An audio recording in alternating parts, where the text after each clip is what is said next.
मैं ड्रैगन में बदलने में असफल रही और एक छोटे से सांप के रूप में पुनर्जन्म ले लिया। और तो और जब मैं हाइबरनेशन में जाने वाली थी उसी दौरान एक इंसान ऊपर से गिरा। मैं लगभग कुचल ही गई थी। ऐसा लग रहा था जैसे किसी ने मुझे सड़क पर रौंद दिया हो। मैं गुस्से से आग बबूला हो गई थी। उस इंसान का सिर काट देने को तैयार थी, लेकिन तभी मैंने उसमें कुछ अजीब देखा। वह जबरदस्त ड्रैगन एनर्जी उत्सर्जित कर रहा था। जब मैं कल्टीवेशन कर रही थी तब मैंने एक लेजेंड सुना था कि मॉर्टल एम्परर ड्रैगन एनर्जी धारण करते हैं जिसकी रक्षा स्वयं हेवन करता है। अगर उनसे उलझोगे तो कर्मों के बोझ तले दब जाओगे। मेरा असली रूप एक फ्लड ड्रैगन का है। पुनर्जन्म लेकर मैं एक साधारण सांप बन गई थी। ये मानो हेवन की ओर से मिली एक लाइफलाइन थी। अगर मैं इस आदमी को यूं ही मार देती तो स्वर्ग मुझे कभी माफ नहीं करता, लेकिन मेरी हाइबरनेशन में खलल डालने का बदला तो बनता था। इसलिए मैंने अपना विष वापस खींच लिया और सोचा मारूंगी नहीं, लेकिन कुछ बार काट लेना तो जायज है। फिर मैंने उसका खून छका और वह आश्चर्यजनक रूप से मीठा था तो मैंने जी भर कर पी लिया। लेकिन उसके बाद उस आदमी की सांसें और भी कमजोर हो गईं। तभी अचानक आसमान में बिजली कड़कने लगी। हाँ, ये तो साफ संकेत था। अगर ये आदमी मर गया तो हेवन का कहर सीधे मुझ पर टूट पड़ेगा। मैं घबरा गई। तभी मेरे दिमाग में एक शानदार विचार आया। मैं बाहर गई और जितनी भी औषधीय जड़ी बूटियां मिल सकीं सब इकट्ठा कर लाई। फिर अपने सांप जैसे शरीर से उन्हें मसल कर उनका रस निकाला और उसके घावों पर लगा दिया। कुछ कांटेदार जड़ी बूटियां मेरी खाल को चीरती हुई निकल गईं। जब दर्द असहनीय हो गया तो मैं वापस गुफा में जाकर आराम करने लगी। ये सिलसिला पूरे 3 दिनों तक चला, लेकिन उसकी हालत सुधरने के बजाय और बिगड़ती जा रही थी। वह मौत के और करीब पहुंच रहा था। तभी ऊपर से एक जोरदार बिजली गिरी। मैं लगभग उछलकर अपनी खाल से बाहर आ गई थी। अगर वह बिजली मुझे लग जाती तो मैं सीधे भाप बनकर उड़ जाती। आखिरकार मेरे पास कोई और रास्ता नहीं बचा। मैंने दांत पीसकर अपनी सारी कल्टीवेशन शक्ति उसे दे दी। अगर यह जिंदा रहा तो मैं दुगना वापस ले लूंगी, और अगर मर गया तो इसे खा जाऊंगी। यही सोचते सोचते मैं धीरे धीरे बेहोश हो गई। शियाओ युन जियांग ने आंखें खोली और देखा कि एक सफेद सांप उसकी छाती पर कुंडली मारकर बैठा है। ये क्या मैं सचमुच सांपों के गड्ढे में आ गिरा हूँ? काले कपड़ों में कुछ लोगों ने उसका पीछा किया था और उसे एक चट्टान से नीचे धकेल दिया था। उसे पूरा यकीन था कि वह मर चुका है, लेकिन किसी तरह वह फिर जाग गया। उसने सफेद सांप को देखा जो गहरी नींद में सोया हुआ लग रहा था। अरे, क्या किसी सांप ने मुझे बचाया है? फिर उसने तुरंत सिर झटक दिया। बिल्कुल नहीं। अगर किसी सांप ने सच में मेरी जान बचाई है तो वह कोई साधारण सांप नहीं, कोई अलौकिक प्राणी होगा। उसी समय मेरी भी आंख खुल गई। जैसे ही शियाओ युन जियांग और मेरी नजरें मिली, वह ठिठक गया। मैं अभी अभी जागी थी और मुझे जोरों की भूख लगी थी। मैंने उसकी कलाई को ऐसे देखा जैसे वह कोई स्वादिष्ट नाश्ता हो। वह घबरा गया। प्लीज मुझे मत खाओ। उसने हिलने की कोशिश की, लेकिन उसका शरीर बिल्कुल साथ नहीं दे रहा था। वह बेबस होकर देखता रहा, जबकि मेरे दांत उसकी कलाई में धंस गए। एक पल बाद उसकी आंखें फैल गईं। ये सांप मेरा खून पी रहा है। फिर उसने ध्यान से देखा। दोनों कलाइयों पर पहले से ही एक जैसे काटने के निशान थे। तो ये सांप जहरीला भी नहीं है। और फिर उसके मन में एक और विचार आया। क्या यह इतने दिनों से मेरा इलाज कर रहा था? क्या घूर रहे हो? ये तो बस थोड़ा सा खून है। मुझे ऐसे मत देखो। तुम्हें जहर भी नहीं लगा है? मैंने अपनी जीभ 2 बार बाहर निकाली और हल्का सा सिर हिलाया। शियाओ युन जियांग स्तब्ध रह गया। ये सांप सच में मेरी बात समझ रहा है? उसने अनायास पूछ लिया। मैं कितने दिन बेहोश रहा, फिर तुरंत खुद को संभाला। रुको, सांप मेरी बात समझ सकता है, इसका मतलब ये नहीं कि जवाब भी दे सकता है। मैंने उसकी घबराई हुई शक्ल देखी और मेरी आंखों में हल्की सी मुस्कान उभर आई। मैंने अपनी पूंछ से 5 का संकेत बनाया, फिर मुड़कर बाहर जाने लगी। अब इस इंसान के लिए कुछ खाना ढूंढने का समय था। आखिर ये मेरा चलता फिरता रक्त स्रोत था। शियाओ युन जियांग वहीं बैठा असमंजस में डूबा रहा। बाहर कड़ाके की ठंड थी। मेरे घावों में भयानक दर्द हो रहा था और मेरी कल्टीवेशन शक्ति लगभग समाप्त हो चुकी थी। मैं लगभग हार मान चुकी थी। छोड़ो भी, मैं आखिर इस इंसान के लिए इतना क्यों कर रही हूँ? लेकिन अगर ये नहीं खाता तो मुझे पीने के लिए खून भी नहीं मिलता। इसलिए मैं खुद को घसीटते हुए उस जंगली फल के पेड़ तक पहुंची जिसे मैं पहले से जानती थी। योजना साफ थी। कुछ फल तोड़ूंगी, अपने रक्त स्रोत को खिलाऊंगी और फिर आराम से उसका खून पीऊंगी। मैं पेड़ पर चढ़ गई और कुछ फल तोड़ लिए। वापस आते समय कुछ औषधीय जड़ी बूटियां भी साथ ले आई।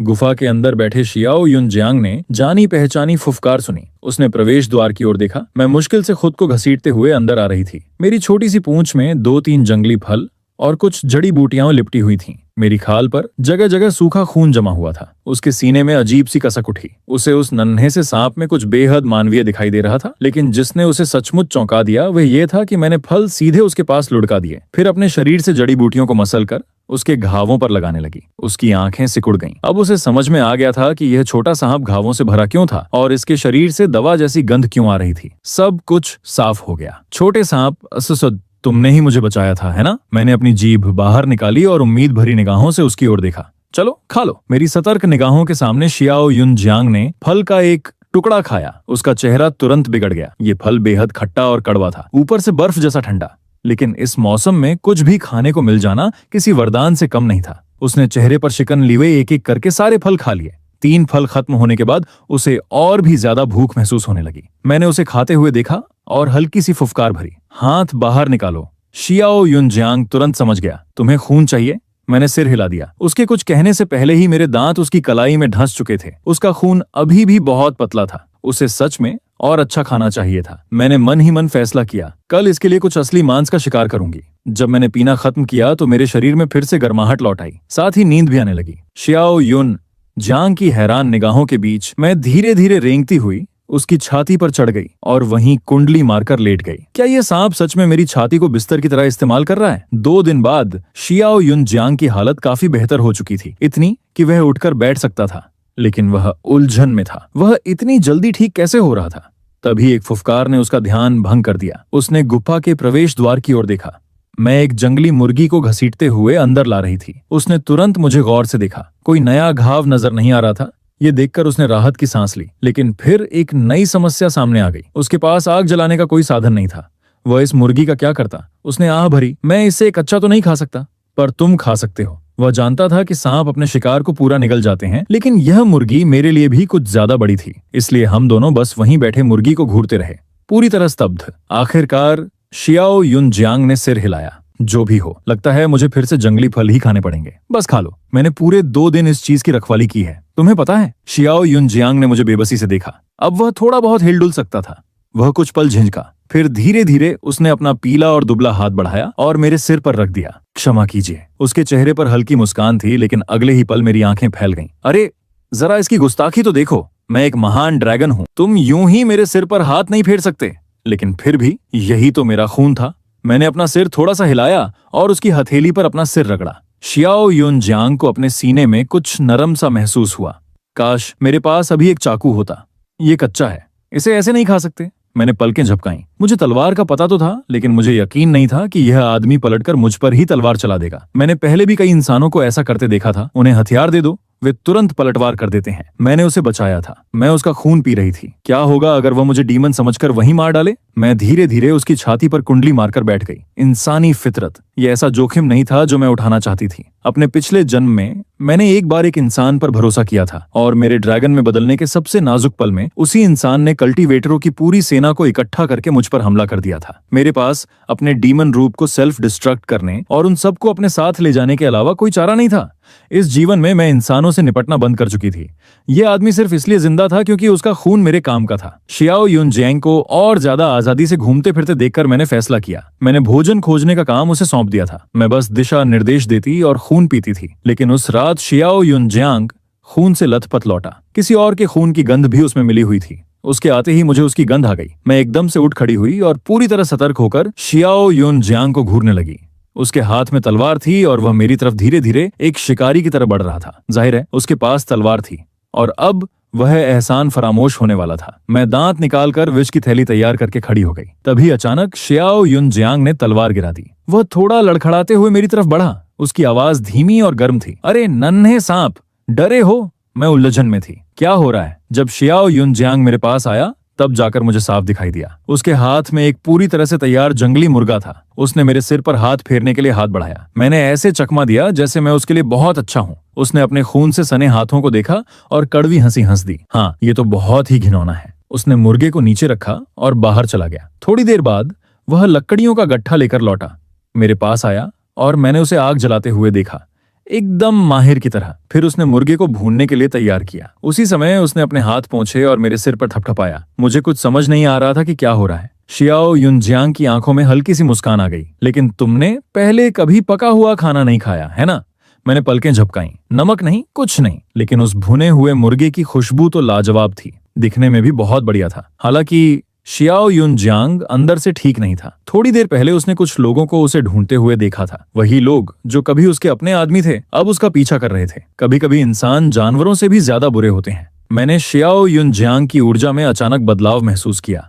मैं उसकी तरफ मुड़ा। उसके चेहरे पर आग की रोशनी थी, होठों के कोने पर हल्की सी मुस्कान, आंखें कोमल। रुको, अभी तैयार नहीं है। जब से शियाओ युनजियांग ने वो भुना हुआ मुर्गा बनाया था, तब से मुझे पके हुए खाने की लत लग गई थी। लेकिन उस दिन के उसके घाव फिर से खुल गए। इसलिए मैंने उससे गुफा में रुककर आराम करने को कहा। शिकार की जिम्मेदारी मेरी थी। किस्मत अच्छी थी, एक तीतर और एक खरगोश मिल गया। लेकिन जैसे ही मैं गुफा के पास वापस जा रही थी, मुझे जोरदार लड़ाई की आवाजें सुनाई दी। मैंने शिकार को सुरक्षित जगह पर रखा और जितनी जल्दी हो सके दौड़कर वहां पहुंची। मेरा भोजन स्रोत तलवार हाथ में लिए लड़खड़ाता हुआ आगे बढ़ रहा था। खून से लथपथ, बर्फ जैसा ठंडा, जानलेवा गंभीर, बर्फ की तरह तेज और निर्दयी। दर्जनों लोगों के बीच अकेला खड़ा था और वह अभी भी चट्टान की तरह खड़ा था। डर का कोई नामो निशान नहीं था। तभी किसी ने तलवार से उस पर हमला किया। श्याओ युन जांग ने उसे रोक दिया। तलवारें टकराईं, हर तरफ चिंगारियां उड़ गईं। वह अपनी जगह पर टिक नहीं पाया और कुछ कदम पीछे हट गया। फिर और भी लोग उस पर टूट पड़े। हड्डियों को कंपा देने वाली आभा लिए तलवारें झुंड बनाकर आगे बढ़ रही थीं। मैंने मौके का फायदा उठाया, उछलकर एक आदमी के गले में अपने नुकीले दांत गड़ा दिए। कुछ ही सेकंड में उसका पूरा शरीर अकड़ गया। हर तरफ खून ही खून था। वह गिर पड़ा और फिर नहीं उठा। सावधान रहो, एक जहरीला सांप। ये छोटा सांप न सिर्फ जहरीला है बल्कि जानलेवा है। लेकिन इसने उस समय मुझ पर हमला क्यों नहीं किया, बल्कि इसने तो मेरी जान बचाई। ये विचार बस एक पल के लिए मेरे दिमाग में कौंधा। मैंने देखा कि कोई तलवार आगे बढ़ा रहा है। शियाओ युन जियांग की आंखें सिकुड़ गईं। उसने हाथ बढ़ाकर नंगे हाथों से ब्लेड पकड़ लिया। उसके खून की एक अलग ही गंध थी। एक एक बूंद करके मुझ पर गिरते हुए मैं होश में आई। मेरी नन्ही नन्ही आंखें स्थिर हो गईं। मैंने सीधे ऊपर की ओर छलांग लगाई और एक दुश्मन ने तलवार तैयार करके पीछे से शियाओ युन जियांग पर हमला कर दिया। उसने शियाओ युन जियांग की पीठ पर गहरा घाव कर दिया। 1 इंच और आगे बढ़ता तो खेल खत्म हो जाता। शियाओ युन जियांग मर चुका होता, लेकिन सफेद सांप पहले ही उस आदमी की गर्दन पर लिपट चुकी थी। बर्फीले नुकीले दांत उसकी नसों में गहरे ढंस गए। जहर अंदर चला गया। बचने की कोई उम्मीद नहीं थी। जैसे ही उसने उसे छोड़ा, शियाओ युन जियांग आखिरकार हार मान गया और एक घुटने पर गिर पड़ा। महाराज, आज ही आपका मृत्यु का दिन है। ये आवाजें राक्षसों की तरह कर्कश थीं। मैं शियाओ युन जियांग की बाह पर लिपटी रही, अपनी जीभ चटकाती रही। मैं अभी अपनी स्पिरिचुअल एनर्जी नहीं खो सकती, वरना शियाओ युन जियांग आज मर जाएगा। उसकी ठंडी आंखें थोड़ी धुंधली हो गईं। उसने अपने होंठों के कोने ऊपर की ओर मोड़े, मानो कुछ कहना चाहता हो, लेकिन उसका खून बहुत तेजी से बह रहा था। उसने यह भी सोचा, ये सारा खून बर्बाद हो रहा है, क्यों ना इस छोटे सांप को इसे पीने दूं। मैं क्रोध से उछल पड़ा और 2 बार फुफकारा। इन लोगों ने मुझे चोट पहुंचाई, मेरी साधना शक्ति छीन ली और उस खाद्य स्रोत को लगभग नष्ट कर दिया जिसे बचाने में मैंने इतना समय लगाया था। दोनों पक्ष तनाव में थे। कोई भी आगे बढ़ने की हिम्मत नहीं कर रहा था। मैंने चुपचाप अपनी शक्ति को केंद्रित किया। मेरे पास बची थोड़ी सी कल्टीवेशन शक्ति से मैंने शियाओ युन जियांग का इलाज किया। खून बहना बंद हो गया। शियाओ युन जियांग ने हैरानी से मेरी तरफ देखा। मैं उसके शरीर से फिसलकर बर्फ पर आ गिरी। मेरे पीछे आओ। शियाओ युन जियांग जल्दी समझ गया। उसने दर्द को सहते हुए मेरे पीछे दौड़ लगाई। मैं उसे एक गुफा में ले गया। वे लोग हमारे ठीक पीछे थे और तभी फुफकारने की एक भयानक लहर उठी। हर रंग के सांपों ने अपने शरीर ऊपर उठाए, जीभ बाहर निकाली और हम पर झपट पड़े। यह सांपों का अड्डा है। फिर चीख पुकार शुरू हुई और रुकी नहीं। 15 मिनट से भी कम समय में सन्नाटा छा गया। मैंने शियाओ युन जियांग को गुफा के अंदर ले गई। सांपों का झुंड रास्ता देने के लिए हट गया। देखो, जन्म से ही मैं कल्टीवेशन कर सकती हूँ और मुझमें सर्प एंसेस्टर की ऊर्जा है। इसी वजह से मैं इस सांपों के अड्डे का निर्विवाद शासक हूँ। डरो मत, वे तुम्हें नुकसान नहीं पहुंचाएंगे। शियाओ युन जियांग ने मेरी आंखों में चिंता देखी। उसने अपने पीले चेहरे पर हल्की सी मुस्कान बिखेरी। मैं ठीक हूँ, तुम्हें चोट लगी है? शियाओ युन जियांग की निगाहें मुझ पर धीरे धीरे घूमी। उन्हें मुझ पर कोई घाव नहीं दिखा। तभी उन्होंने चैन की सांस ली। थोड़ी देर बाद मैं बाहर निकली और स्थिति का जायजा लिया। वे सब मर चुके थे। तब मैं वापस रेंग कर आई और कुछ बार फुफकारा। शियाओ युन जियांग ने मेरी तरफ देखा, कुछ पल सोचा और फिर बोला, चलो वापस चलते हैं। मैंने हल्का सा सिर हिला दिया। आखिर यह भविष्य का एम्परर बनने वाला आदमी था। काफी समझदार भी था। सांपों का यह अड्डा घावों से उभरने के लिए ठीक जगह नहीं था, इसलिए मैंने उसे अपनी गुफा में वापस ले जाने का फैसला किया। रास्ते भर में बार बार रुकती रही और जरूरी औषधीय जड़ी बूटियां इकट्ठा करती रही। शियाओ युन जियांग की आंखें और गहरी होती गईं। यह सांप इंसानी भाषा समझता है, जड़ी बूटियों का ज्ञान रखता है, गिनती जानता है, लिख भी सकता है और हजारों सांपों को अपने कंट्रोल कर सकता है। यह सब किसी साधारण अवेकन सर्प डीमन की क्षमता से कहीं परे था। यह छोटा सांप चाहे जो भी हो, मुझे सिर्फ इतना पता है कि इसने मेरी जान बचाई है। इसे अपने साथ रखना शायद बुरा विचार नहीं होगा। वैसे भी इस सफेद सांप को मेरा खून पीना पसंद था। मुझे क्या पता था कि मेरा अपना भोजन स्रोत मुझे पालतू बनाने की योजना बना रहा था। जब शियाओ युन जियांग के घाव पूरी तरह भर गए, तब उसे समझ आ गया कि आगे बढ़ने का समय आ चुका है। उसे खोजने भेजे गए ज्यादातर लोग मर चुके थे। अगली बार जो लोग आएंगे वे कहीं ज्यादा खतरनाक होंगे। इसलिए इस छोटे सांप को अपने पास रखना ही सबसे सुरक्षित विकल्प था। यह यात्रा केवल हालात का जायजा लेने के लिए थी, लेकिन इसका मतलब यह नहीं था कि इसमें कोई जोखिम नहीं था। उसने अपना हाथ मेरी ओर बढ़ाया। पी लो, आज शायद मुझे देर हो जाए। मैं ठिठक गई। रुको, मेरे भोजन स्रोत को क्या लगता है कि वह क्या कर रहा है? क्या वह कहीं जा रहा है? क्या उसका पेट भर गया है? क्या उसे अब मेरा खून पीना पसंद नहीं रहा? वह हल्का सा मुस्कुराया। मैं जल्दी लौट आऊंगा, ये कहकर उसने मेरे सिर पर हल्की थपकी दी और मुड़कर चल पड़ा। लेकिन मैं चिंता करना बंद नहीं कर पा रही थी, इसलिए चुपचाप उसके पीछे पीछे निकल पड़ी। कड़ाके की ठंड थी, फिर भी शियाओ युनजांग के कदम चट्टान की तरह स्थिर थे। मैंने उसकी काली आकृति को कुछ देर चुपचाप देखा। यह रास्ता किसी शिकारगाह की ओर नहीं जा रहा था। सीधे आगे जाने पर पहाड़ से नीचे उतरने का रास्ता मिलता था। तो इतनी मेहनत करने के बाद, उसका इलाज करने के बाद, उसके लिए शिकार करने के बाद, अपने भोजन स्रोत पर इतना कुछ लुटाने के बाद, अब जब वह पूरी तरह ठीक हो गया तो क्या वह बस भाग जाना चाहता था? शायद मुझे उसे काट कर मार देना चाहिए। करीब आधा शिचेन चलने के बाद शियाओ युनजांग को एक गांव वाला दिखाई दिया। वह आदमी लकड़ियां काट रहा था। शियाओ युनजांग उससे बात करने के लिए आगे बढ़ा। मैंने आंखें सिकोड़ लीं। उस गांव वाले ने अपनी कुल्हाड़ी कुछ ज्यादा ही कसकर पकड़ रखी थी, मानो किसी भी क्षण हमला कर सकता हो। मैंने अपने नुकीले दांत दिखाए और झपट पड़ी। जहरीला सांप! गांव वाला चीख उठा। शियाओ युनजांग तुरंत घूम गया और ठीक समय पर मुझे पकड़ लिया। उसकी आंखें खुशी से चमक उठीं। वह हल्के से हंसा। तो तुम मेरे पीछे इसलिए आए क्योंकि तुम्हें मेरी चिंता थी? हाँ, जाहिर है मुझे चिंता थी। तुमने मुझे मुश्किल से थोड़ा सा खून पिलाया है और अब जाने की बात कर रहे हो। मैंने अभी तक तुमसे पर्याप्त खून भी नहीं निकाला और तुम अभी से भागने की सोच रहे हो। निर्दयी इंसान! वह सांप जहरीला है, गांव वाला घबराकर बोला। मैंने अपने जबड़े चटकाए, लेकिन शियाओ युनजांग ने शांति से मेरे सिर पर हाथ फेरा और फिर गांव वाले की ओर मुड़ गया। उसने हाथ जोड़कर कहा, मेरी गलती है, ये मेरा पालतू है, आपको डराने का मेरा कोई इरादा नहीं था। मैं वहीं जम गई। क्या इसने अभी सच में ऐसा कहा? मैं महान सर्प इंसेस्टर हूँ, मैं किसी इंसान का पालतू नहीं हो सकती। ये तो सरासर अपमान था। गुस्से में मैंने तुरंत उसकी कलाई पर काट लिया। गांव वाला बुरी तरह घबरा गया, लेकिन जब उसने देखा कि न तो शियाओ युनजांग डर रहा है और न ही उस पर जहर का कोई असर हो रहा है, तो उसके मन में उसके लिए सम्मान पैदा हो गया। उसने विनम्रता से कहा, यह यूएक्सी पर्वत है, इसके नीचे यूए परिवार का गांव है। यदि आपको आपत्ति न हो महोदय, तो आप मेरे साथ पहाड़ से नीचे चल सकते हैं। मैंने दांत पीस लिए। मेरे नुकीले दांत और बाहर निकल आए। सचमुच मेरा भोजन स्रोत मुझे छोड़कर जाने वाला था। शियाओ युनजांग ने मेरी ओर देखा, फिर गांव वाले की तरफ। धन्यवाद, लेकिन इसकी आवश्यकता नहीं है, मैं स्वयं नीचे चला जाऊंगा। इसके बाद वे दोनों अलग हो गए। शियाओ युनजांग मुझे साथ लेकर पहाड़ से नीचे उतरने लगा। मैं बार बार पीछे मुड़कर उस गांव वाले को देख रही थी। कुछ अजीब था, खासकर वह पल जब उसकी निगाह शियाओ युनजांग के चेहरे पर पड़ी थी। शियाओ युनजांग ने मेरी बेचैनी भांप ली।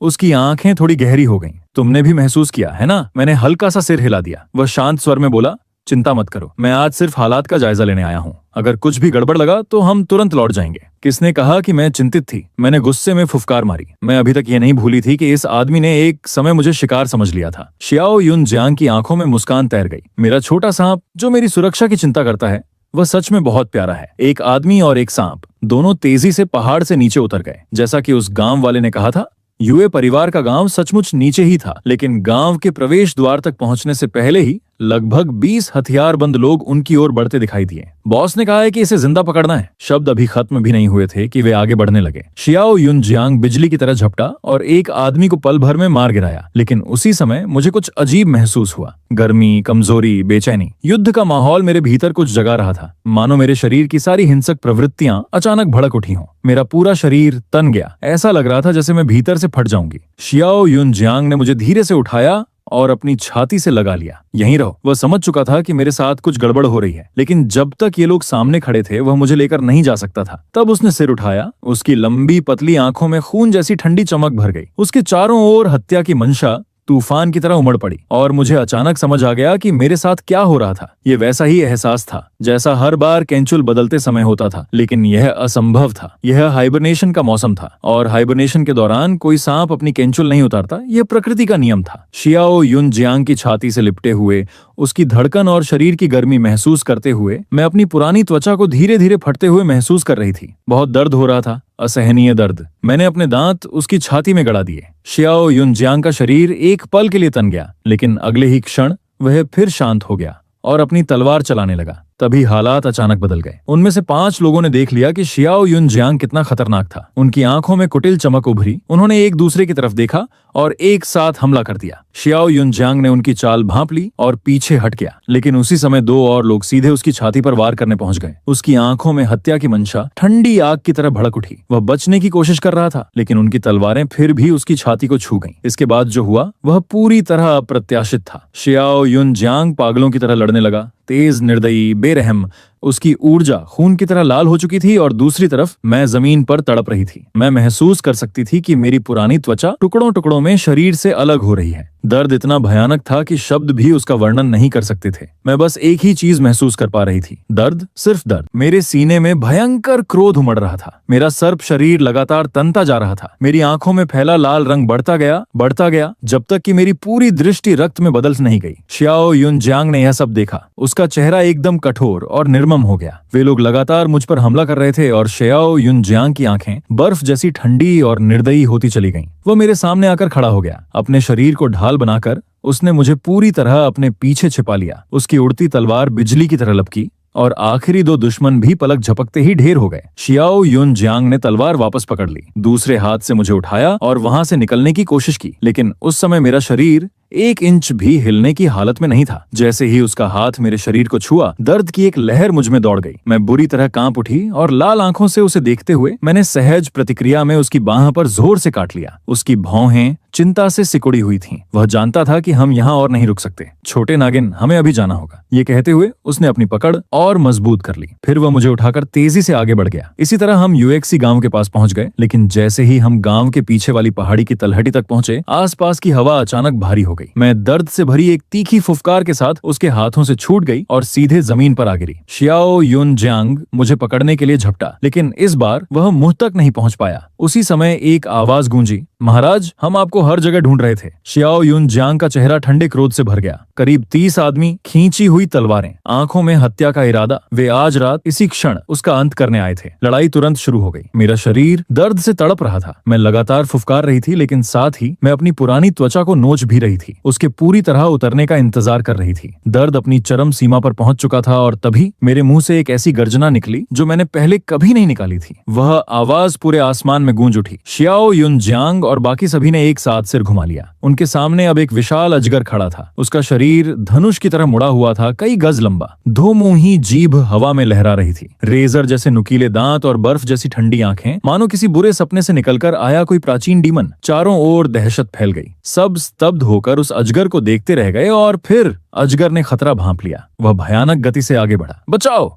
ये डीमन है। चारों तरफ चीखें गूंज उठीं, लेकिन उस समय मैं पूरी तरह अपने होश में नहीं थी। मेरी आंखों में न पहले वाली गर्माहट थी, न पहचान। जब मैंने अपनी विशाल पूंछ शियाओ युनजांग की ओर घुमाई तो उसने बस किसी तरह खुद को बचा लिया। उसने तलवार उठाई, लेकिन वार नहीं किया। एक बार, 2 बार, कई बार वह सिर्फ बचता रहा। मैं लगातार उस पर हमला करती रही। मेरी जीभ फुफकार रही थी, मेरी आंखें उसी पर टिकी थीं। शुद्ध हत्या की मंशा, मानो मैं उसे टुकड़े टुकड़े कर देना चाहती थी। शियाओ युनजांग समझ चुका था कि मैं पूरी तरह नियंत्रण खो चुकी थी। मेरी पूंछ ने एक और वार किया और इस बार वह जमीन पर जा गिरा। वह पहले ही बुरी तरह थक चुका था और उसका कंधा घायल था। मेरे वार ने पुराने घाव को फिर से खोल दिया। खून चारों ओर फैल गया। दर्द से कराहते हुए उसने एक पल के लिए आंखें बंद कर लीं, लेकिन उसी क्षण मैं अपने नुकीले दांत दिखाते हुए उस पर झपट पड़ी। शियाओ युनजांग हल्का सा हिला। उसका घायल कंधा मेरे जबड़ों के ठीक सामने आ गया। अजगर के दांत साधारण सांप के दांतों से कहीं अधिक बड़े और तेज होते हैं। मैंने जोर से काटा। घाव और गहरा फट गया। दर्द उसके पूरे शरीर में फैल गया और उसका चेहरा पीला पड़ गया, लेकिन मेरे लिए वह खून कुछ और ही था। उसका स्वाद पहचानते ही मेरे भीतर का क्रोध थोड़ा शांत होने लगा। शियाओ युनजांग के होंठों के कोने हल्के से ऊपर उठे, ठीक वैसा ही जैसा उसने सोचा था। नन्हा सांप, तुम्हें सच में मेरा खून बहुत पसंद है। उसी समय बिजली चमकी, आसमान गरज उठा, बादलों के बीच से भयंकर गर्जना सुनाई दी। शियाओ युनजांग ने ऊपर देखा। बिजली की चमक में उस विशाल अजगर का चेहरा अचानक बदल गया। एक पल के लिए वहां एक बेहद खूबसूरत स्त्री का चेहरा दिखाई दिया। शियाओ युनजांग की सांस थम गई, लेकिन अगले ही पल वह दृश्य गायब हो गया, मानो वह सिर्फ एक भ्रम था। बिजली की चमक और शियाओ युनजांग की निगाहों के बीच मेरी चेतना धीरे धीरे लौटने लगी। मैंने उसे देखा, फिर अपने विशाल अजगर रूप को देखा। कुछ हल्की फुफकारें और निकली। मैंने उसका खून पीना बंद कर दिया, लेकिन उसकी तरफ देखने के बजाय मैंने सिर उठाकर आसमान में उमड़ते तूफान को घूरा। मैं अभी अभी केंचुल बदलकर विकसित हुई हूँ और तुम इसी समय मुझ पर बिजली बरसाने चले आए हो। मानो हेवन ने मेरी बात सुन ली। बादल और भी घने हो गए और बिजलियां फिर से इकट्ठा होने लगी। मैं साफ देख सकती थी कि वे मेरी ओर आ रही थीं। हटो, मैंने जोर से फुफकारा। शियाओ युनजांग किसी तरह मेरा मतलब समझ गया। वह अपने घायल कंधे को पकड़कर खड़ा हुआ। छोटे सांप, तुम वापस आ गए। अब कैसा महसूस कर रहे हो? अभी भी दर्द हो रहा है? उसने मेरे दर्द का हर पल देखा था और वह दृश्य उसकी यादों में हमेशा के लिए बस गया था। उसकी आवाज सुनकर मेरे दिल में हल्की गर्माहट दौड़ गई, क्योंकि कुछ देर पहले तक मैं सचमुच उसे मार डालना चाहती थी। सच कहूं तो मुझे लगा था कि वो मुझे मार देगा, लेकिन उसने ऐसा नहीं किया। उसने कोशिश तक नहीं की। मैंने मन ही मन स्वीकार किया, ठीक है, ये भोजन स्रोत इतना बुरा भी नहीं है। मेरे शरीर में अब भी दर्द था। कैंचुल बदलने के बाद हमेशा कुछ समय तक कमजोरी रहती है। तभी धड़ाम, एक भयंकर विस्फोट हुआ। कई पेड़ टूटकर गिर पड़े, कुछ में आग लग गई और वे पल भर में राख बन गए। अच्छा हुआ कि हम समय रहते हट गए थे, वरना वह बिजली सीधे हम पर गिरती। शियाओ युनजांग ने मेरी ओर देखा, फिर आसमान की तरफ। उसकी भौहें सिकुड़ी हुई थीं। बादल और घने हो रहे थे और वह साफ तौर पर मेरी तरफ आ रही थी। उसके मन में एक विचार कौन था, क्या यह छोटा सांप सचमुच कोई स्पिरिचुअल जीव है और अब अजगर में बदलते ही इसने हेवनली ट्राइबुलेशंस की परीक्षा को आकर्षित कर लिया है? उसी समय उसे बिजली की चमक में दिखाई दी। वह स्त्री का चेहरा याद आ गया और फिर उसने मेरी ओर देखा। ठीक उसी क्षण एक और बिजली नीचे गिरी। इस बार शियाओ युनजांग बिना सोचे मेरे सामने कूद पड़ा। सब कुछ इतना तेज हुआ कि मैं प्रतिक्रिया भी नहीं दे सकी। बिजली सीधी उसकी पीठ पर गिरी। मैं वहीं जम गई। उसके मुंह से बहता खून, उसकी झुलसी हुई पीठ, फटी हुई त्वचा, सब मेरी आंखों के सामने था और किसी अजीब वजह से मेरी आंखों में जलन होने लगी। मैं एक सांप थी, मेरे आंसू नहीं होते, मेरा दिल नहीं होना चाहिए था, लेकिन उस पल पूरा शरीर कांप रहा था। शियाओ युनजांग भी कुछ क्षणों तक स्तब्ध रहा। उसे खुद यकीन नहीं हो रहा था कि वह एक सांप को बचाने के लिए स्वर्गीय बिजली के सामने कूद पड़ा था। फिर उसने मेरी आंखों में चिंता देखी, धीरे से हाथ बढ़ाया और मेरे सिर पर रख दिया। चिंता मत करो, मैं ठीक हूँ, चलो यहाँ से निकलते हैं। मैंने उसे हल्का सा धक्का दिया, फिर आसमान की ओर देखा। एक और बिजली आने वाली थी। हम लगभग गुफा तक पहुंच चुके थे, लेकिन रास्ता और कठिन होता जा रहा था। मैंने अपनी जीभ फड़काई और बची हुई सारी ताकत लगाकर शियाओ युनजांग को आगे खींचने लगी। आखिरकार हम एक खड़ी ढलान तक पहुंचे। वहाँ चट्टान में एक छोटा सा प्राकृतिक खोखला स्थान था, इतना कि एक आदमी बारिश से बच सके। शियाओ युनजांग समझ गया कि मैं क्या कहना चाहती हूँ। वह हाँफ रहा था, मुझे ऐसे देख रहा था जैसे मैं पागल हो गई हूँ। ये बिजली की परीक्षा मेरी है, तुम एक मोर्टल इंसान हो, तुम इसे नहीं झेल सकते, यहीं रुको। छोटे सांप, उसने पुकारा, लेकिन मैंने पीछे मुड़कर सिर्फ जीभ दिखाई और अगले ही पल अंधेरे में छलांग लगा दी, बिना एक बार भी पीछे देखे। शियाओ युनजांग का दिल बैठ गया। आसमान फिर से फट पड़ा और एक और भयंकर गर्जना गूंजी। मैंने दांत भींच लिए। मेरे पूरे शरीर से सफेद रोशनी की चिंगारियां निकलने लगीं। वह ऊर्जा एक चमकते हुए गोले में बदल गई, फिर एक तेज धार की तरह ऊपर उठी और गिरती हुई बिजली से टकरा गई। चारों ओर चिंगारियां फूट पड़ी, लेकिन वह शक्ति भी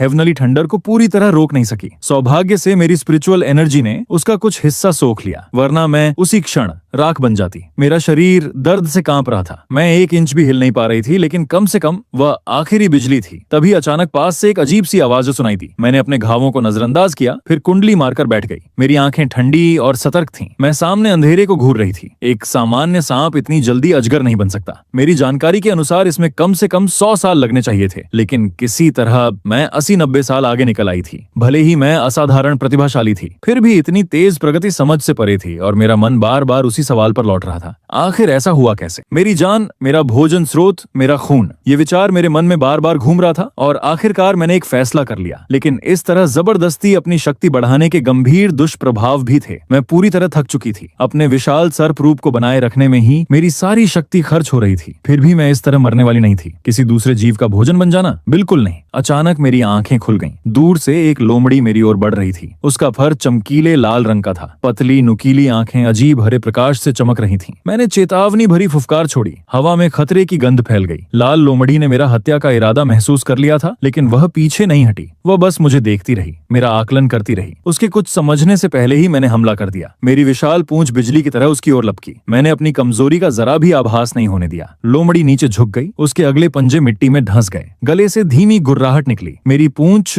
उसके ऊपर से घूमी और उसकी आंखें चमक उठीं। अगले ही पल वह झपट पड़ी। उसके नुकीले दांत सीधे मेरे सबसे कमजोर हिस्से की ओर बढ़े। इस लोमड़ी को अपनी जान की कोई परवाह नहीं थी। उसे सिर्फ सांप का मांस चाहिए था। वह बार बार मेरे दांतों से बच निकलती, फिर घूमकर मेरी कमजोरी पर हमला कर देती, मानो कोई ऐसा तिलचट्टा हो जो मरने का नाम ही न ले। इस बार उसके दांत लगभग सही जगह पहुंच गए। सौभाग्य से मैं आखिरी क्षण में थोड़ा हट गई। जानलेवा वार तो चूक गया, लेकिन उसके पंजों ने फिर भी मेरे शरीर पर गहरा घाव कर दिया। लोमड़ी ने विजयी स्वर में आवाज निकाली, फिर तुरंत झुककर मेरा खून चाटने लगी और मांस नोचने लगी। लगता था जैसे वह लंबे समय से सांप का मांस खाने का सपना देख रही हो। तभी मेरा विशाल सिर नीचे झपटा। मेरे बर्फ जैसे ठंडे दांत उसके शरीर में गहराई तक धंस गए। लोमड़ी की आंखें अविश्वास से फैल गईं। उसे अपनी जीत का पूरा यकीन था। उसने शायद कभी सोचा भी नहीं था कि हालात पलट सकते हैं। वह बुरी तरह तड़पी, संघर्ष करती रही, जब तक कि आखिरकार उसका शरीर ढीला नहीं पड़ गया। जैसे ही वह शांत हुई, मैंने सिर घुमाया और एक लंबी तीखी फुफकार छोड़ी। कुछ ही क्षण बाद अंधेरे से एक आकृति बाहर आई। धिक्कार है छोटे सांप, अच्छा काम किया। मैंने गर्व से सिर ऊंचा कर लिया।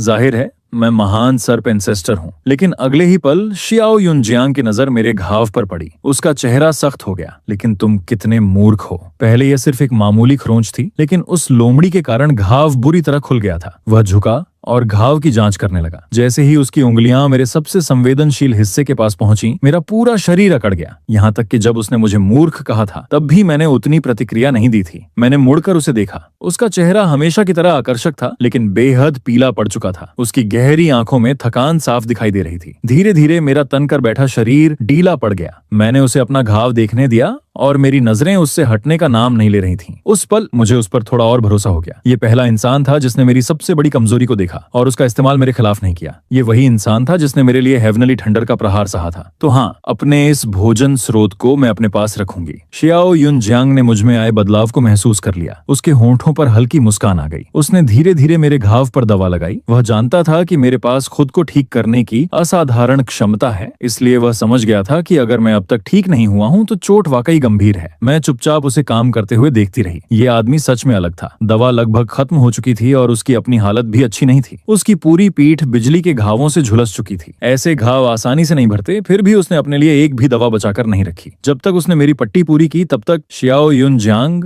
हल्का सा लड़खड़ा गया। उसने गहरी सांस ली और पास की चट्टान पर बैठ गया। इस लोमड़ी की खाल वाकई अच्छी है, हमें इसे साथ ले जाना चाहिए, इससे एक बढ़िया लबादा बन जाएगा। ये कहते हुए उसने मेरी तरफ देखा और उसके मन में बिजली की चमक में दिखी। वह स्त्री का चेहरा फिर से उभर आया। अगर वह लाल लबादा पहन ले तो किसी चित्र से निकली देवी जैसी लगेगी। मेरी आंखें चमक उठी। मुझे यह विचार बेहद पसंद आया। सच कहूं तो मैं पहले ही इस योजना के पक्ष में थी। बस एक समस्या थी, इस लोमड़ी की खाल से अजीब सी गंध आ रही थी। मुझे वह बिल्कुल पसंद नहीं आई। लेकिन फिर भी अपने भोजन स्रोत को उस गहरे लाल लबादे में देखने की कल्पना और उसके चेहरे की छवि, वह दृश्य सचमुच शानदार था। आग जैसा लाल, राजसी, मनमोहक। मैं अभी उसी कल्पना में खोई हुई थी कि एक पतली पीली कलाई मेरे सामने आकर रुक गई। पी लो, थोड़ी ताकत वापस आ जाए तो हम निकलेंगे। मैंने सिर उठाकर सीधे शियाओ युनजियांग की तरफ देखा, लेकिन हिली नहीं। उसका चेहरा बहुत पीला था। ऐसा लग रहा था जैसे वह किसी भी पल बेहोश हो जाएगा। मेरे भीतर कुछ हिल गया। सच तो यह था कि मुझे भी खून पीने की इच्छा हो रही थी। सिर्फ उसके बारे में सोचते ही मेरे मुंह में पानी भर आया। लेकिन इस बार मैं खुद को ऐसा करने के लिए तैयार नहीं कर पा रही थी। मैं थोड़ी देर और सह सकती हूँ,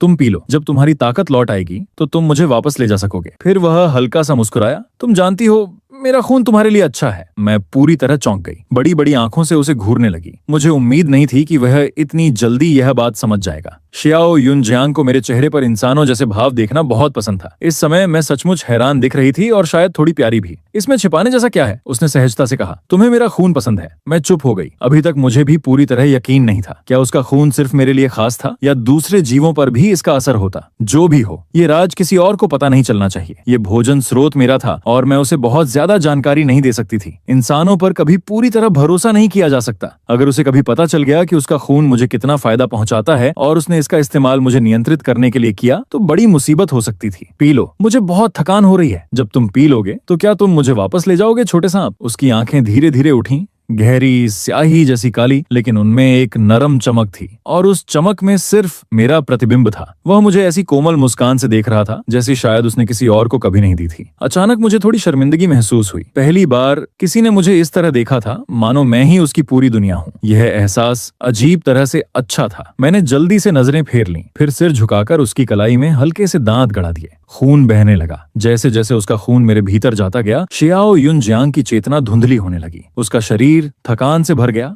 और तभी मैं अचानक चीख उठी। शियाओ युनजियांग तुरंत होश में आया। उसने नीचे देखा। उसके पैरों के पास एक छोटी सी सफेद आकृति कुंडली मारकर पड़ी थी। मैं फिर से अपने असली रूप में लौट आई थी, एक नन्ही सफेद नागिन। उसने हाथ बढ़ाया और मेरे रूठे हुए चेहरे को देखा, फिर हंसे बिना नहीं रह सका। मुझे अचानक बहुत उदासी महसूस हुई। अब मैं उसे वापस नहीं ले जा सकती थी। हालांकि उसका खून पीने से मेरी हालत काफी बेहतर हो गई थी, मेरी कुछ ताकत लौट आई थी, लेकिन अब मैं फिर से इतनी छोटी हो गई थी। इस रूप में मैं शियाओ युनजियांग को घर कैसे ले जाती? शियाओ युनजियांग एक पेड़ के सहारे टिक गया। फिर उसने मेरी तरफ हाथ बढ़ाया और मुस्कुरा कर कहा, आओ मुझे गले लगा लो, चलते हैं घर वापस। और यह कहकर वह आगे बढ़ने लगा, लेकिन 2 ही कदम बाद उसका शरीर लड़खड़ा गया। वह लगभग गिर ही पड़ा था। मैं उसकी बाह से लिपटी हुई थी, इसलिए उसके शरीर की हर कंपी महसूस कर सकती थी। उसकी मांसपेशियां हर कदम के साथ तन रही थीं, मानो सिर्फ इच्छा शक्ति के सहारे चल रही हों। तभी मुझे एहसास हुआ उसका शरीर बर्फ जैसा ठंडा था, मुझसे भी ज्यादा ठंडा। और ये वही इंसान था जिसके शरीर में हमेशा गर्माहट रहती थी। मैंने जीभ बाहर निकाली और उसकी ओर देखा। उसके होंठ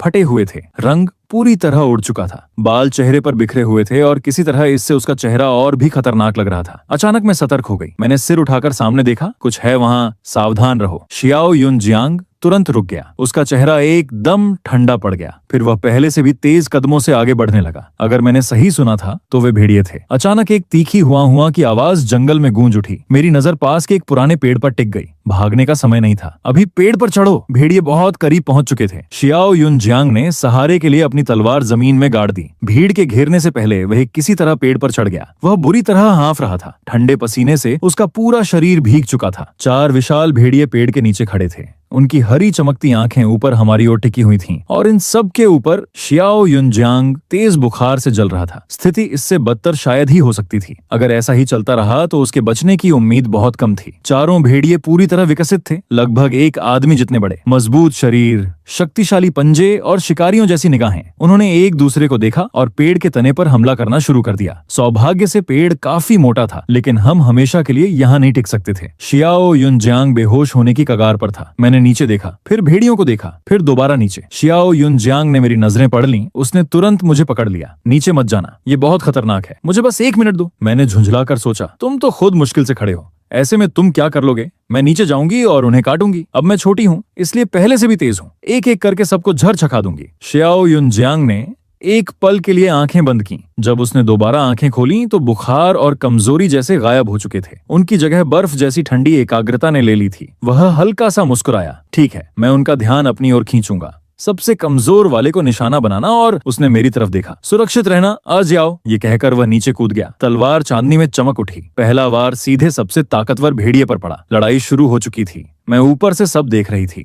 दिल अनजाने में कस गया। उसे अब भी तेज बुखार था। उसके पास लगभग कोई ताकत नहीं बची थी, फिर भी उसकी हर हरकत तेज और सटीक थी। तलवार का हर वार घातक था। उसके चारों ओर ठंडी हत्या की आभा फैली हुई थी। उसकी आंखें बेहद भयावह लग रही थीं, लेकिन मैं सच्चाई जानती थी। वह सिर्फ अपनी आखिरी ताकत के सहारे लड़ रहा था। तभी एक भेड़िया झपटा। उसके पंजे सीधे शियाओ युनजियांग के गले की ओर बढ़े। मैंने बिना सोचे छलांग लगा दी। मेरे दांत उसके शरीर में धंस गए। भेड़िया दर्द से पागल हो उठा, लेकिन मैं बहुत तेज थी। वह मुझे छू तक नहीं पाया। समय बर्बाद करने का मौका नहीं था। मैं अगले लक्ष्य की ओर मुड़ी। शियाओ युनजियांग ने एक नजर मेरी तरफ डाली। एक इंसान, एक सांप। उस क्षण हम दोनों पूरी तरह एक दूसरे के साथ तालमेल में थे। कुछ ही देर में चारों भेड़ियों के शरीर में जहर फैल चुका था। मैं वापस पेड़ पर चढ़ गई और चुपचाप देखती रही। शियाओ युनजियांग झुंड के बीच से निकल गया। फिर अंतिम वार किया। उसने एक भेड़िए का सिर धड़ से अलग कर दिया और अगले ही पल वापस पेड़ पर आ गया। मेरा जहर बेहद घातक था, लेकिन मैंने हर भेड़िए को सिर्फ एक बार काटा था। उन्हें तुरंत मारने के लिए इतना काफी नहीं था। शियाओ युनजियांग डाल पर गिर पड़ा। पूरी तरह थक चुका था। मैं अंदर ही अंदर घबरा उठी। काश मैं फिर से अजगर बन पाती तो उसे तुरंत घर ले जा सकती थी। मैंने आंखें बंद कर लीं, सारी आवाजें भुला दी, मन को शांत किया। धीरे धीरे सफेद प्रकाश के छोटे छोटे कण मेरे आसपास प्रकट होने लगे। वे हवा में तैरते हुए मेरे शरीर में समाने लगे। एक रहस्यमयी ऊर्जा मेरे भीतर इकट्ठी होने लगी। कुछ देर बाद मैंने आंखें खोली। ये काम कर गया था। मेरा शरीर तेजी से फैलने लगा, लंबा और विशाल। मैं फिर से अपने अजगर रूप में लौट आई थी। मैं पेड़ से नीचे उतरी, अपनी विशाल पूंछ शियाओ युनजियांग के चारों ओर लपेटी और अगले ही पल हम दोनों गुफा में वापस थे। इस बार कमजोरी ज्यादा दिन नहीं चली,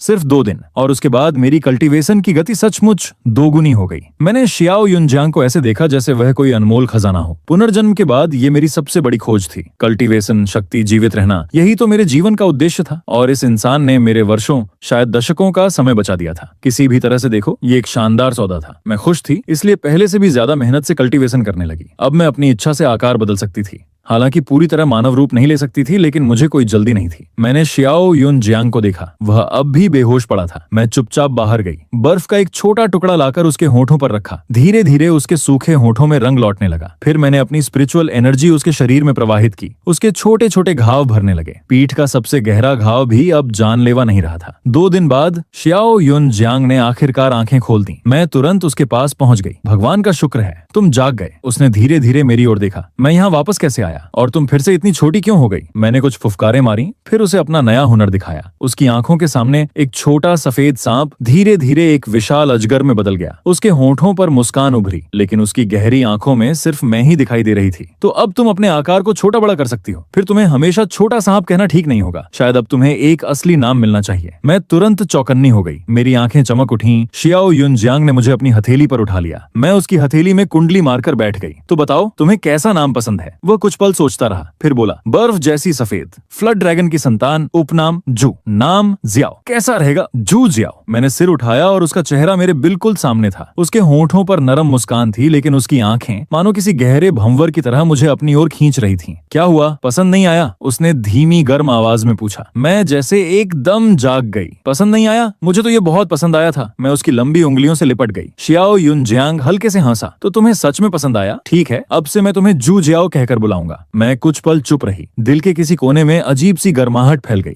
मैंने कभी नहीं सोचा था कि इस जीवन में कोई मुझे नया नाम देगा, और वह भी ऐसा नाम जो सिर्फ मेरा होगा। और सबसे अजीब बात यह थी कि उसने मुझे जो नाम दिया वो मेरे पिछले जन्म के नाम से लगभग मिलता जुलता था। कुछ पल के लिए मैं भी चुप रह गई। क्या ये सिर्फ संयोग था या फिर किस्मत का कोई मजाक? मैं नहीं जानती थी, लेकिन वह नाम मुझे पसंद था, बहुत पसंद। इसके बाद एक इंसान और एक सांप की यह अजीब जोड़ी पहले से भी ज्यादा घुल मिल गई। शियाओ युनजियांग को पूरी तरह ठीक होने में लगभग 10 दिन लगे, लेकिन उन 10 दिनों में मैंने एक बात साफ महसूस की, वह बेचैन था। कुछ न कुछ जरूर गड़बड़ थी। उस दिन के बाद पहाड़ों में आने वाले लोगों की संख्या लगातार बढ़ने लगी, बहुत ज्यादा। ये खबर मुझे मेरे ठिकाने के आसपास रहने वाले सांपों से मिली थी, और उन लोगों के बीच एक ऐसा व्यक्ति भी था जिसे सब दूसरा राजकुमार कह रहे थे। अगर दूसरा राजकुमार खुद यहाँ आया था तो इसका मतलब साफ था, इस बार वे कोई गलती नहीं करना चाहते थे। वे युवराज को हमेशा के लिए खत्म करना चाहते थे। इसका अर्थ यह भी था कि शियाओ युनजियांग को जल्द से जल्द राजधानी लौटना होगा, इससे पहले कि दुश्मन उसे ढूंढ लें। इसलिए जैसे ही उसके घाव ठीक हुए, उसने वापसी की तैयारी शुरू कर दी। उसने मेरी ओर देखा, उसकी निगाहें सीधे मेरी आंखों में टिक गईं। हम कल निकलेंगे। फिर वह थोड़ा झुका और धीमे स्वर में बोला, जू जियाओ, क्या तुमने कभी इस पहाड़ को छोड़ने के बारे में सोचा है? मैं कुछ पल चुप रही। सच कहूँ तो मैं बहुत लंबे समय से कहीं नहीं गई थी, लेकिन फिर अचानक मुझे कुछ समझ आया। रुको जरा, क्या मेरा भोजन स्रोत मुझे अपने साथ चलने का निमंत्रण दे रहा था? अगली सुबह शियाओ युनजियांग पहाड़ से नीचे उतरने लगा और मैं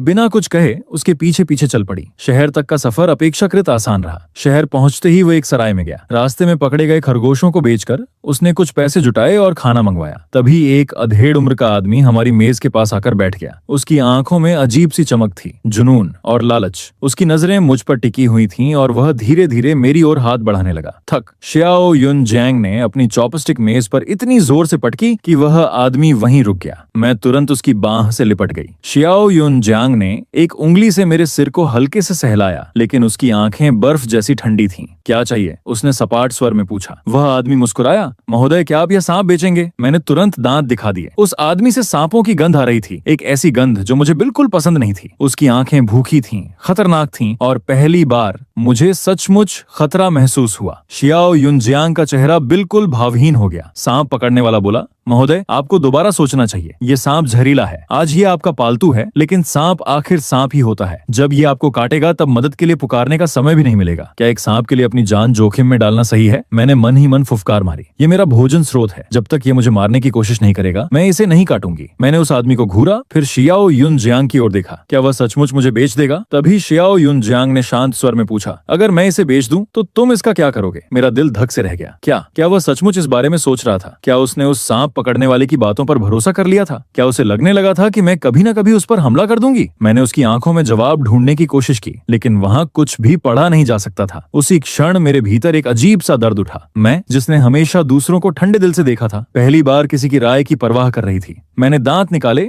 और उसकी कलाई की ओर झपट पड़ी। सांप पकड़ने वाले की आंखें चमक उठीं। वह इसी मौके का इंतजार कर रहा था। अगर मैं हमला करती तो वह तुरंत मुझे पकड़ लेता। और फिर उसने वह बात कही जिसने मेरे पूरे शरीर में गुस्सा भर दिया। मार डालो इसे, पित्ताशय निकालो, खाल उतारो, नसें निकाल लो, कीमत की चिंता मत करो, तुम कितना चाहते हो? अगले ही पल सराय का तापमान जैसे गिर गया। शियाओ युनजियांग की आवाज बर्फ जैसी ठंडी थी। दफा हो जाओ। पूरा सराय शांत हो गया। उसने मेरी तरफ देखा, फिर उस आदमी की ओर। वह मेरी जान है। अगर वह जहर भी हो तो भी मुझे कोई शिकायत नहीं होगी, क्योंकि वो मुझे कभी नुकसान नहीं पहुंचाएगी। अभी नहीं, कभी नहीं। उसकी आंखें ठंडी बर्फ की तरह जम चुकी थीं, और अगर तुम दोबारा उसके आसपास दिखे तो तुम्हारा वही हाल होगा जिसका जिक्र तुम अभी कर रहे थे। सांप पकड़ने वाला एक शब्द भी नहीं बोल पाया। जब तक शियाओ युन जियांग सराय से बाहर नहीं निकल गया, पूरे सराय ने राहत की सांस नहीं ली। मैं उसकी बाह से लिपटी हुई चुपचाप उसका खून पीती रही। सच कहूं तो कुछ देर पहले मुझे लगा था कि वो मुझे धोखा दे देगा। हालांकि मेरी ताकत के सामने उससे कोई फर्क नहीं पड़ता। मैं उन शिकारी सांपों की तरह आसानी से पकड़ी नहीं जाती, लेकिन मैं विश्वासघात से नफरत करती हूँ, बहुत नफरत, क्योंकि मेरे पिछले जीवन का अंत भी विश्वासघात से ही हुआ था। जिस इंसान पर मैंने भरोसा किया, उसी ने मेरे खिलाफ पूरी दुनिया खड़ी कर दी थी। उस दिन मैंने अपनी आत्मा तक जला दी थी, सिर्फ इसलिए कि मेरे दुश्मन का नामो निशान मिट जाए। और अब यह इंसान मेरे सामने खड़ा था, मेरी रक्षा करने के लिए तैयार। शियाओ युन जियांग ने धीरे से मेरे सिर को सहलाया। उसकी आवाज बेहद शांत थी,